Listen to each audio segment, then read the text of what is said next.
This is Yusuf at my channel, and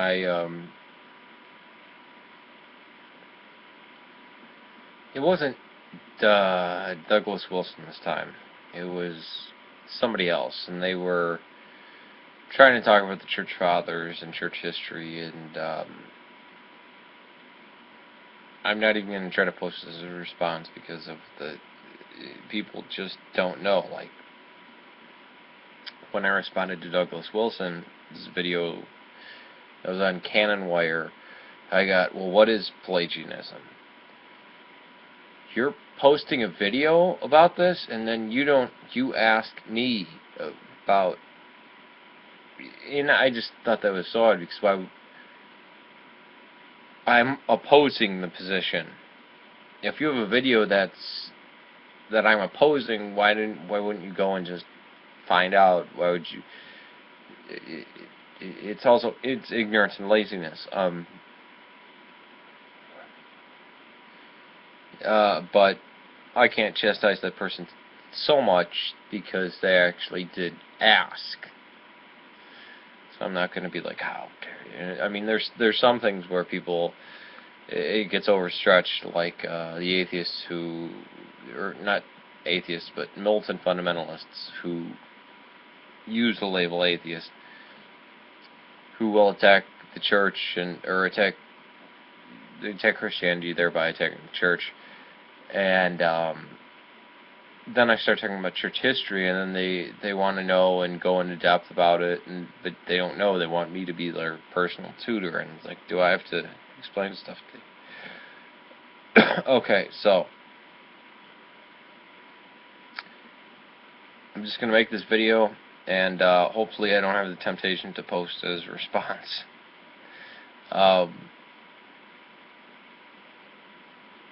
Tertullian was part of the church and then went into Montanism. No. The Montanists, as they became called, I think they called themselves the New Prophecy. It's very charismatic. Something that looks like the Pentecostals of modern day, or at least in the way the Pentecostal oneness says you have to speak in tongues to be saved.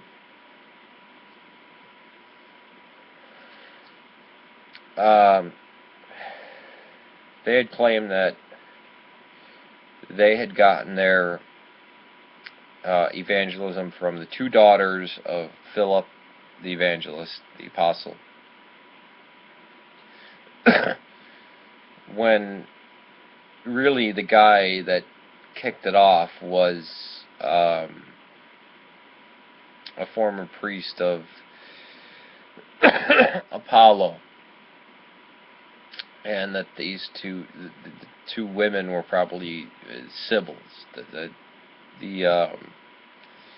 like the oracles at Delphi, you know.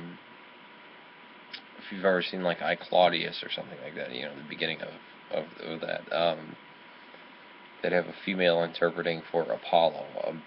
These were people who would formally, and the pagans had their own prophecy and their own strange type of things. Again, the Christians mock them as being fortune tellers and stuff like this.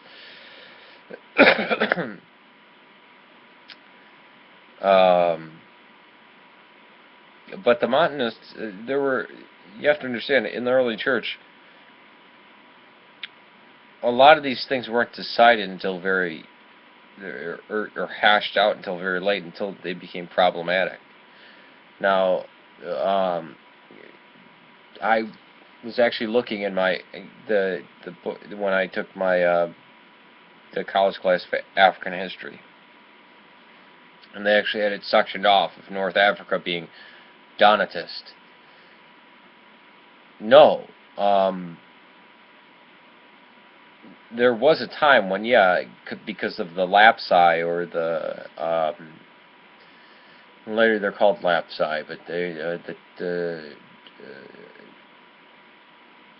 Traditorius, the people who, under pain of torture, rejected Christ, cursed Christ, burned incense to the emperor, and handed over manuscripts, which is a despicable thing to do.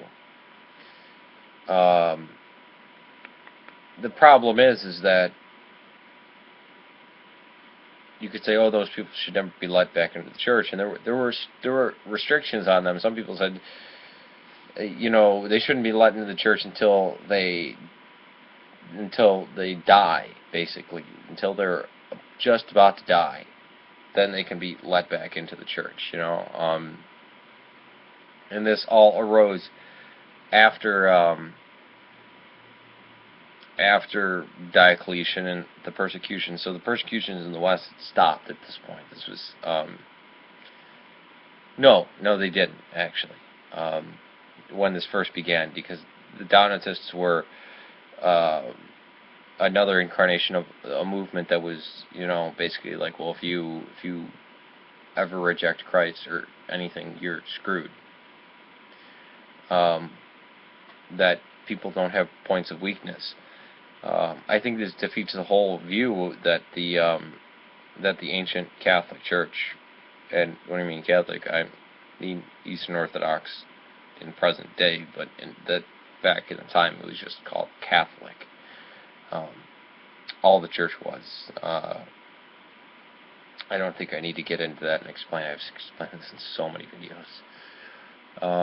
They weren't so hard and this and that. This is a projection from a caricature of the very late Middle Ages or Renaissance, even Catholic ideas, or even Vatican I Catholic ideas, projection back onto the early church. Now,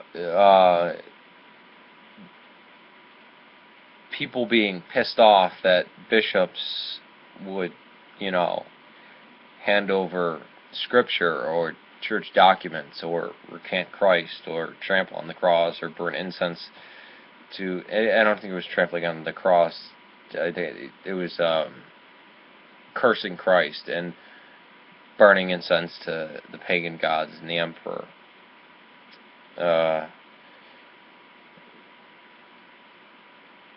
People being very irritated about this. Pliny records that, yeah, there's some that have recanted from their ways. I made a video about, you know, Pliny's disgusting torture of Christians.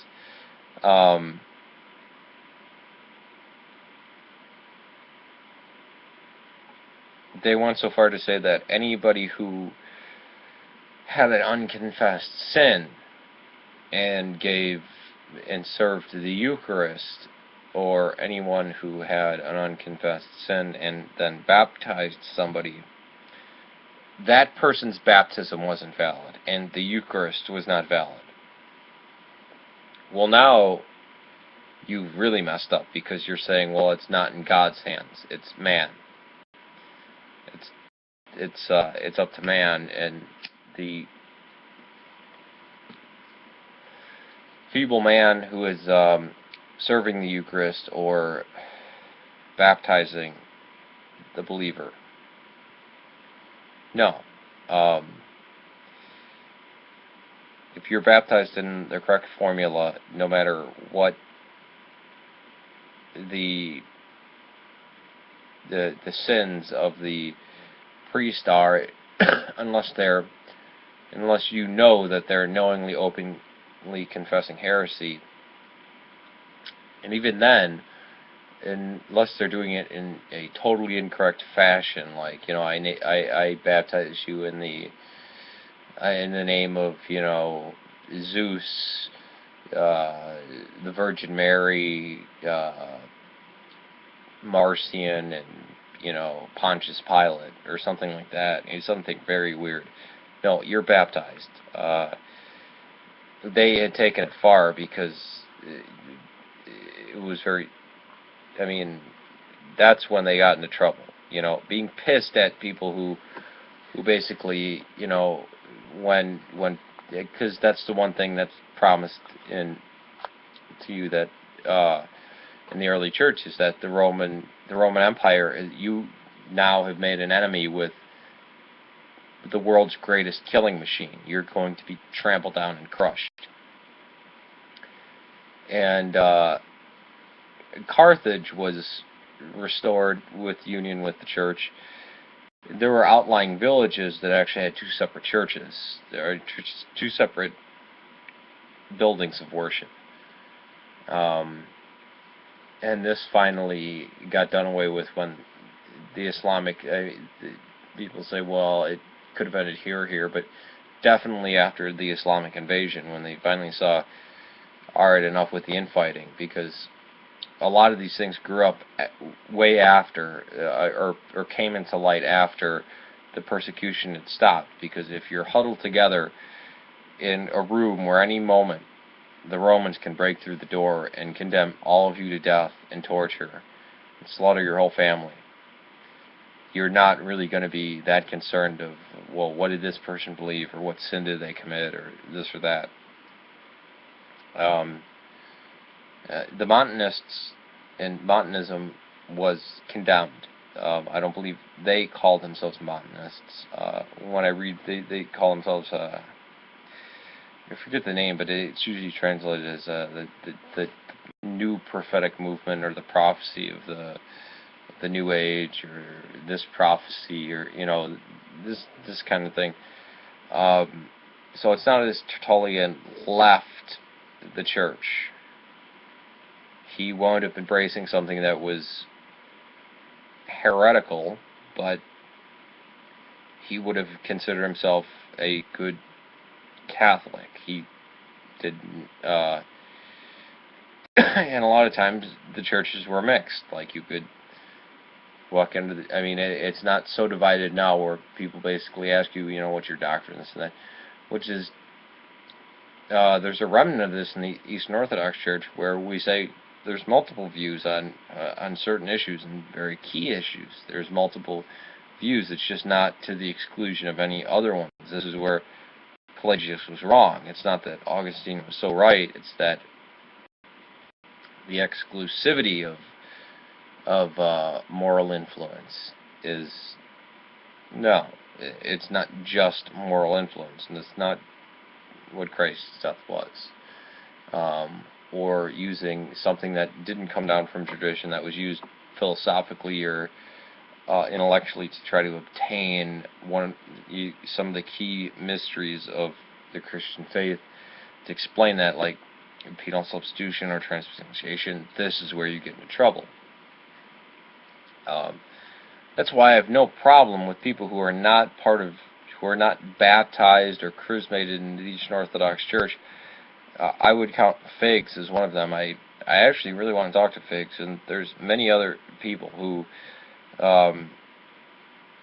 they're essentially not Protestant. They're trying to be Christian the best way they can. They don't have all the tools, and they're very skeptical because of all the garbage they've seen in the West, whether it be from the Roman Catholic Church in America, or various Protestant sects, and they don't trust any form of authority, which is very American. Can't blame them for that. But making a video saying that Tertullian went from the Catholic Church or as they put it, the Christian Church that was universally accepted. Catholic, all right, just say Catholic, and then went to the Montanists. No, he may have had inclination. I mean, you could see the change when he's embracing this stuff, but even when he was talking about the Trinity and defending it, now this is certainly not a church father.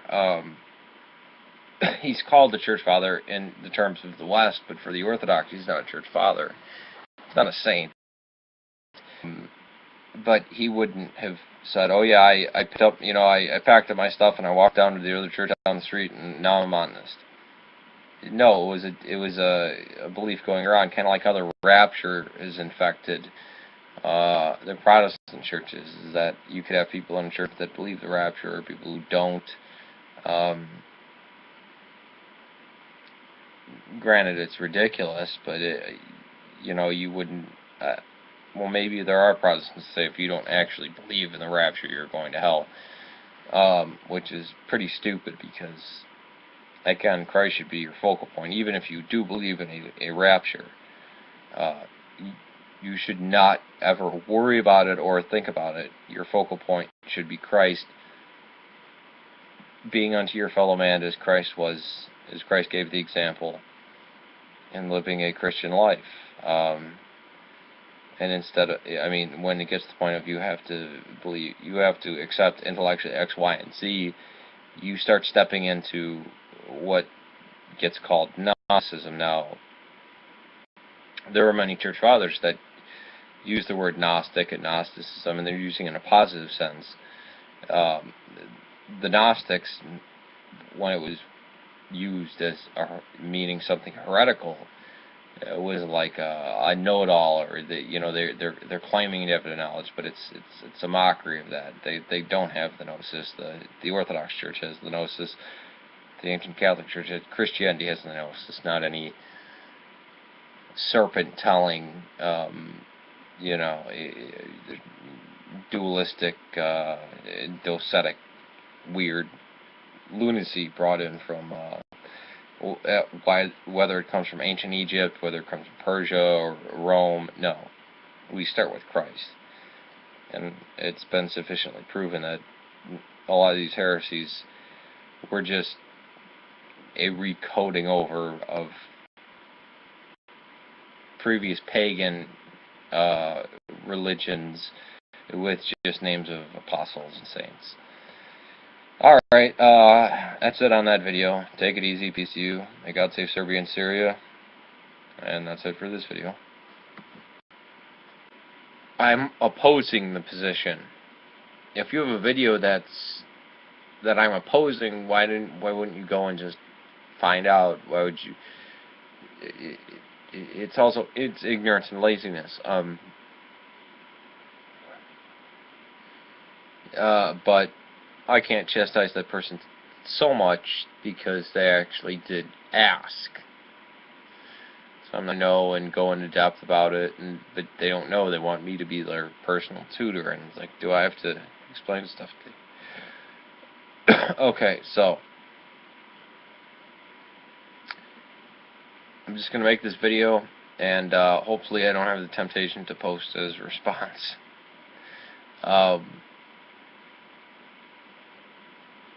Tertullian was where to post as a response because of the people just don't know. Like when I responded to Douglas Wilson's video that was on Cannon Wire, I got, well, what is Pelagianism? You're posting a video about this, and then you ask me about, and I just thought that was so odd, because why?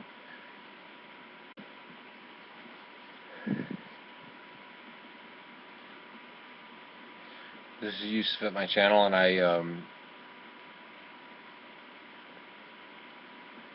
it wasn't Douglas Wilson this time.